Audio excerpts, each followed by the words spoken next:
Dubai, the home of sun, sea, and of course, low taxes. Now, Dubai is often seen as a high-end luxury place.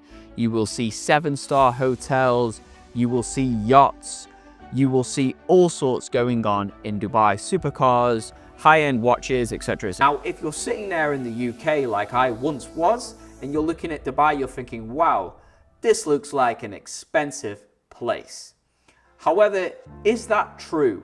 Well, in this video, I'm actually going to do some myth busting and show you guys that Dubai is actually fairly cost effective to live, especially relative to the UK, US, and many other Western places. Now, I'm going to dive into the full finances, the full expenses, from my personal expenses to also some analysis that I've done of the market. Now, just a caveat, not everything is cheap in Dubai. Some things are more expensive, some things are cheaper.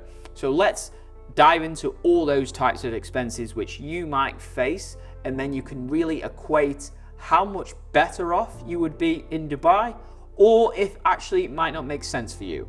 So let's dive into that in this video. Okay, so we're going to cover 5 main categories: accommodation, bills, transport, food, and then we're going to talk about jobs, work, and of course taxes. So starting off with accommodation. Now, accommodation really varies in price massively in Dubai. Now, it all depends really on the area and the level of luxury you want. Okay, so for example, many people who first move to Dubai move to the marina. Now, of course, it's nice. You have the boats, you have the water, you're close to JBR Beach, you're close to a lot of activities going on. It's quite a busy hustle bustle type of area, but it can be a little bit more expensive, but actually it's not as expensive as you might think. So let's dive into some average prices. The prices start, and this was looking at 1-bedrooms, from around 75,000 dirhams per month. Now you may think that's a lot. Wow, 75,000. If you convert that to pounds, it's around 15,000 pounds, around $18,000. So you're paying roughly around 1,200 pounds per month. I have the exact figure here, 1,275 pounds per month for an apartment such as this. It is a little bit basic, to be honest. I think this one, if you move to Dubai, you'd probably want something a little bit nicer. The location's good, but that's kind of if you're really on a budget, that's kind of where you are. You're going to be paying around 1,200 a month if you want to be in the marina. Okay, so JVC Jumeirah Village Circle, 65,000 dirhams per year, around 12,000 pounds per year, which is around 1,100 per month. You can get something that's super new, super luxury, like this really nice apartment, 1-bedroom, pool view, one of the Bingati apartments. They're quite popular. There is a mix in qualities. The newer ones are better, etc. But it's really not too bad. So first step in accommodation, you can say if you're looking for a 1-bedroom, you can get anywhere between, let's say, £1,000 per month up until obviously unlimited, depending on the quality that you want. Now, from someone who was living in the UK, I remember friends who were renting for around similar levels in places even like Manchester, which is ditty. If you're in London, you're probably paying more than £1,000 per month for your rent. Okay, so I'll give the first point here to Dubai, but with the caveat of comparing it to London and also comparing it to the standard and the amount of luxury that you would get in such an apartment. You would get a pool, you would get a sauna, you would get a spa, etc., which you often get in these nice modern buildings. Okay, so let's go on to the second point, and we will start with transport. Now, transport is an interesting one. If you come here from Europe or from the US, straight away you think, okay, I need to buy a car to get around.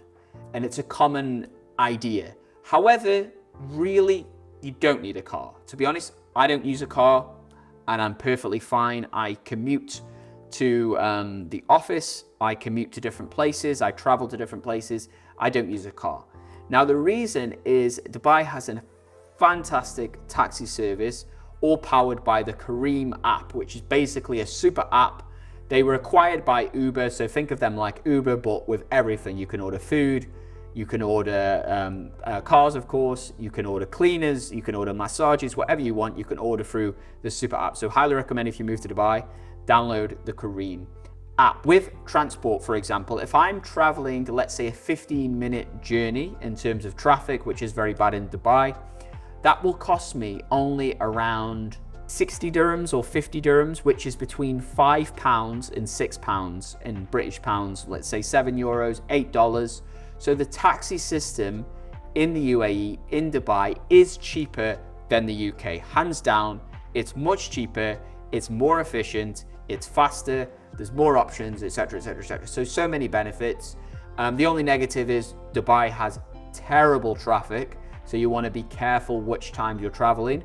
But that is another reason why I personally use taxis, because if you use taxis, at least if you're stuck in traffic, you can sit there in the back, you can do some work, you can go on your phone, you're not like having to think and concentrate there. Okay, so just an example, if you were spending around 50 dirhams or £10 per day on 2 taxis, let's say you're going to work or you're going just to meet friends, every day for 30 days every month, you'd be spending around £300 per month on transport, which is pretty cheap.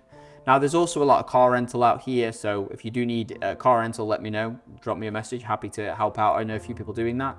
But £300 a month just for taxis, pretty cheap. If you $1,900, so $2,000 per month, accommodation, transport, bosh. Okay, now let's go into category number 3, which is the boring part, which is bills. Now, bills is something we have to pay in every country. It's a little bit annoying. It's the cost of living, cost of breathing, as it were, but it's something you have to pay. Now, the quick ones in Dubai, you have DIWA, which is the electric. People say there's no tax in Dubai. You do pay a housing tax, which is kind of like council tax. There is gas, there is phone, internet, gym, etc. So let's go through them all super quick. I'll use some of my personal figures that I know, and I think that will help you out because it's real information. It's not just some estimate. Okay, so the DIWA electric is around £70 per month, and that usually covers the aircon as well. Usually it's a separate bill, but together you're looking around £70 to £80 per month. Now, I do know from the UK, I'm renting out a property there at the moment, and I'm still covering the bills for it. It's actually more than that. And actually 1 month in February, I was charged £400 for electricity in the UK. Thank you, the UK, for that. But it was completely crazy. Of course, it's colder. You're going to have the electric on more. You're going to have heating on, etc. Dubai, you don't really have heating on. You have aircon is your main thing, and if you're cooking at home. So electricity, I will give that another point to Dubai. It is cheaper, and of course, you're the home of oil. So you're expecting electricity to be cheaper also. Next one is council tax, again around £70 per month. Again, I looked at my council tax bill in the UK. It is a bigger place, a 2-bed, but it's around 120. So again, another point for Dubai, slightly cheaper. I think if it was a bigger place, maybe it would be the same. So I will call that one equal. Now, internet is more expensive in Dubai than the UK. In the UK, 1 gigabit broadband, you're paying around £20 per month. Dubai, you're paying around 50 to 60 per month. So it's definitely more expensive. There is a bit of a hack for this, which I personally use. So phone bills are also more expensive in Dubai. So you're paying around 40, £50 per month for phone. UK, you can pay 10 to 20. For basically the data package. A hack is basically to combine the two. So buy an unlimited data package for your phone, which I pay around £40. I get unlimited data. And then I just don't have Wi-Fi. I just use that. I tether it to my computer. I tether it to wherever I need it. And it's easy. I don't need home Wi-Fi. And this helps me. I think I work pretty fine with it. Maybe I'd have home Wi-Fi in the future if I was working more from home. But currently it works. So I've kind of managed to split the cost in that way. So that's one benefit there. Actually, no, go on. I will give the point to UK on that. It's definitely cheaper for phone and internet. But in Dubai, there is some hacks around it. Okay, now let's go on to food. Now, food is an interesting one because one would think Dubai is quite close to India. It's quite close to Asia. One would think, okay, maybe food will be cheaper, of course, if you're not in a high-end restaurant. But to be honest, I have actually looked at the price of food in Dubai. It is super expensive. So I'm currently paying, this is just myself, I'm paying around £600 per month on food. So it's basically similar to half the rent. Certain foods in Dubai are more expensive. So I'll give you an example, and it's often surprising things. I bought some Greek yogurt recently, and again, it's not an essential supply, but I bought it and it cost me equivalent of £10, around $12 for a tub of Greek yogurt. And I thought to myself, that's quite expensive. UK, you'd probably pay like £2, £3 for that. Eggs are quite expensive here, so you might be paying £7 for a portion of eggs, around $9. But yeah, most things are more expensive in Dubai, and because of the lifestyle, you'll probably end up eating out more.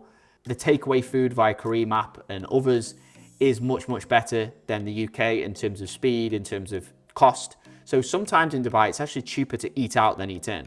So you can go to some little cafe and you could pay maybe £10, £12 for a lunch, and it might cost you £10 to make it yourself. So there is benefits in Dubai in terms of, I think there's more eating out places. I think eating out's cheaper in Dubai in general, apart from the luxury place of course. But from supermarkets, it's actually more expensive. So I'll give that another point to the UK or any Western country.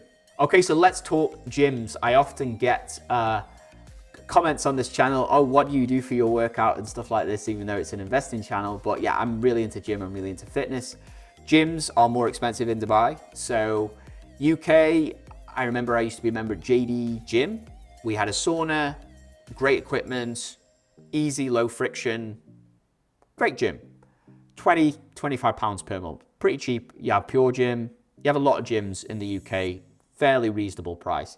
Dubai, it's not like that. It's much more expensive. You'd be paying £60, £70 per month, maybe even 100, 150.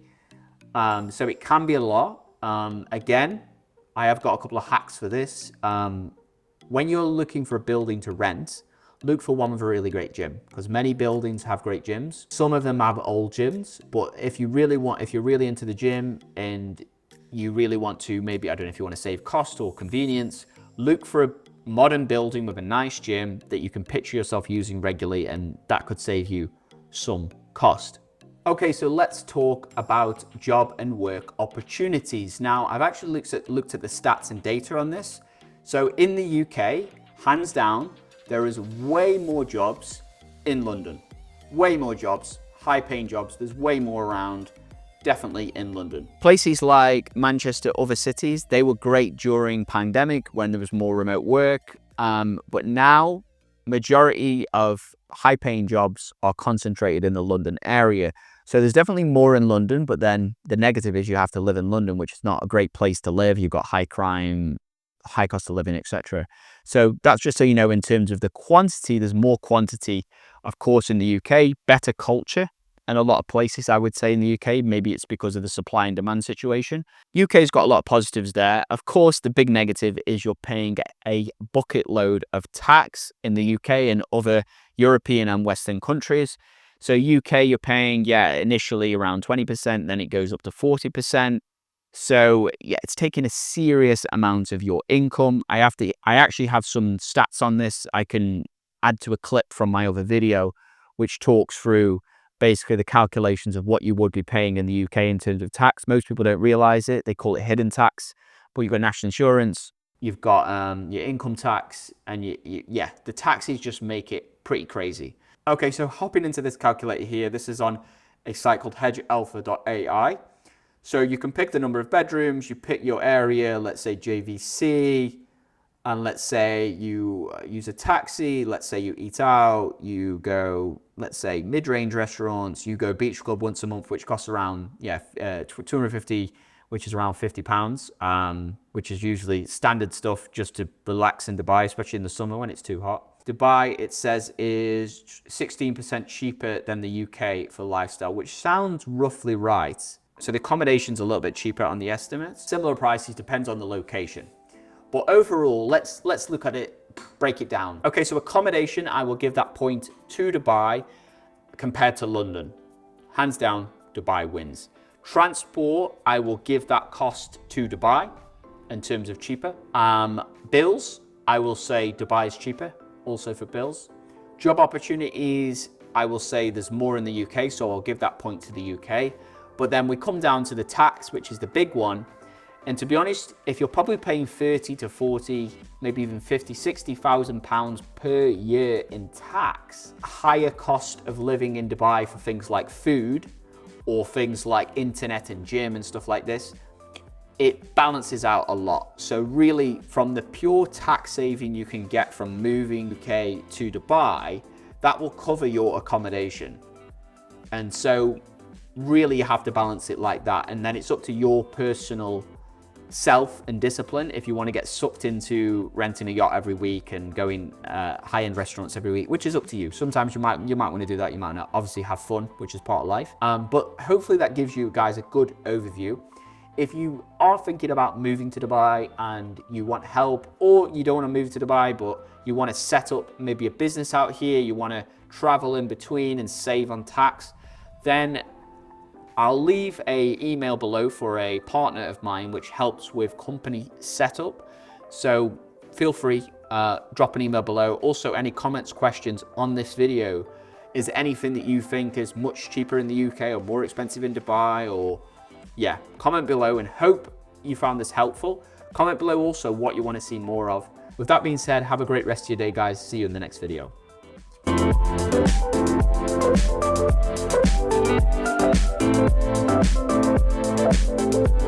back.